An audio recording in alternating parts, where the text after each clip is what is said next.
தக்காளி தொக்கு தாங்க வைக்க போகிறோம். தக்காளி தொக்கு ரெடி பண்ணிடலாம். ட்ராவலுக்கு ரொம்ப நல்லாயிருக்கும், சப்பாத்திக்கு ரொம்ப நல்லாயிருக்கும். நைட்டு ட்ராவல் பண்ண சப்பாத்தி வச்சு கொடுத்திங்கன்னா ரொம்ப டேஸ்ட்டாக இருக்கும். அதுக்கு தேவையானது ஆனியன், தக்காளி, இஞ்சியும் பூண்டையும் உள்ளே போட்டிருக்கேன். அதை நச்சு போட்டுக்கலாம்.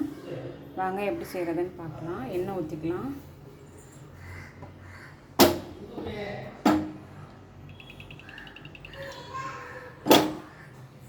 ஆனியன் கட் பண்ணிக்கலாங்க.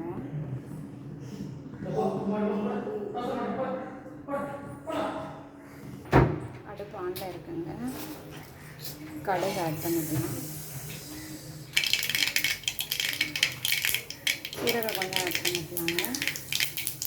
வெந்தயம் கொஞ்சம் ஆட் பண்ணிக்கலாம்.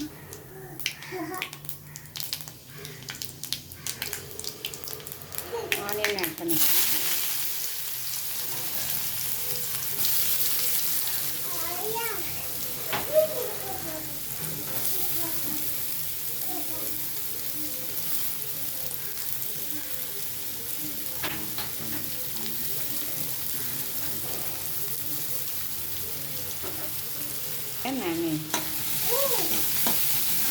வதக்கிக்கலாங்க. நல்லா வதங்கட்டும். நம்ம லைட்டாக இஞ்சியும் பூண்டையும் நச்சு வச்சுக்கலாம்.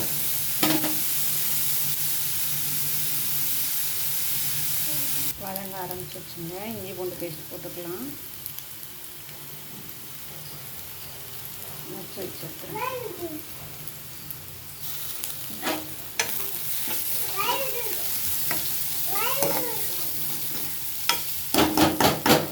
தக்காளி ஆட் பண்ணிக்கலாம்.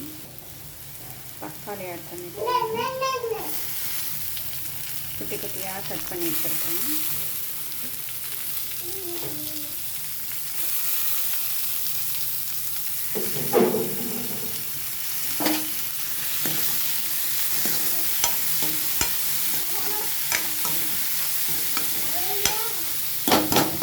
தக்காளி நல்லா வதங்கட்டுங்க.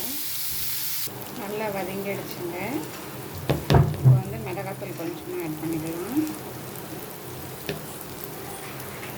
மஞ்சத்தூள் கொஞ்சமாக ஆட் பண்ணிக்கலாம். குழம்பு மிளகாத்தூள் ஒரு ஸ்பூன் போட்டுக்கோங்க. கொஞ்சோண்டு புளி தண்ணி வச்சுருக்கேங்க, கரைச்சி ஊற்றிக்கலாம். லைட்டாக இப்போ தண்ணி மட்டும் ஊற்றிக்கலாம்.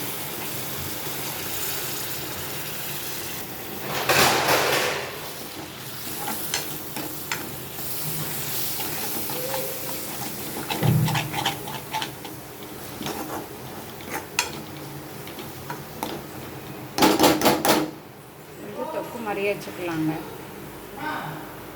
கொஞ்சம் தண்ணி ஆட் பண்ணிக்கலாங்க. நல்லா கொதிக்கட்டும்.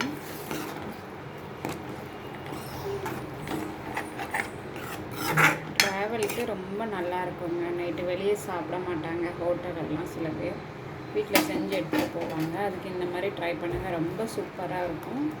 மறக்காமல் சேனலை சப்ஸ்கிரைப் பண்ணுங்கள். தேவையான அளவு உப்பு ஆட் பண்ணிக்கலாங்க. கல்லுப்பு ஆட் பண்ணுறேன். ஆயில் நல்லா மதந்து மேலே வந்துருச்சுங்க. தேங்காய் பால் ஆட் பண்ணிக்கலாம். கொஞ்சோண்டு தேங்காய் பால் வச்சுருக்கிறேன்.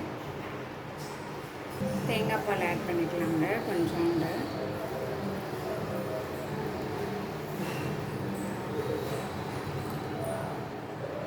நல்லா ஆயில் மிதந்து வந்துருச்சுங்க. ஒரு 5-10 மினிட்ஸ் தான் தொக்கு ரெடி ஆகிடும். தக்காளி தொக்கு சப்பாத்திக்கு ரொம்ப நல்லாயிருக்கும். நல்லா கொதிக்கட்டும். அப்படியே நல்லா கொதிக்க ஆரம்பிச்சிருச்சுங்க. இன்னும் ஒரு 5 மினிட்ஸ் அப்படியே ஆயில் மிதந்து வரட்டும். ஆஃப் பண்ணிக்கலாம். கோதுமை மாவு எடுத்து வச்சாச்சுங்க. இப்போ செய்கிறதுக்கு ஒரு கை ராகி மாவு போட்டுக்கலாம். நல்லாயிருக்கும். கொஞ்சோண்டு நெய் ஆட் பண்ணிக்கலாங்க. இப்போ செய்கிறதுக்கு கொஞ்சோண்டு சால்ட் ஆட் பண்ணிக்கலாங்க. நல்லா சாஃப்டாக ஆகிட்டுங்க மாவு. ஒரு ஈரத்துணி போட்டு மூடி வச்சுக்கலாம். மூடி வச்சுட்டு ஒரு 10 நிமிஷம் கழித்து நம்ம உருட்டிக்கலாம். சப்பாத்தி போட ஆரம்பிச்சிக்கலாங்க.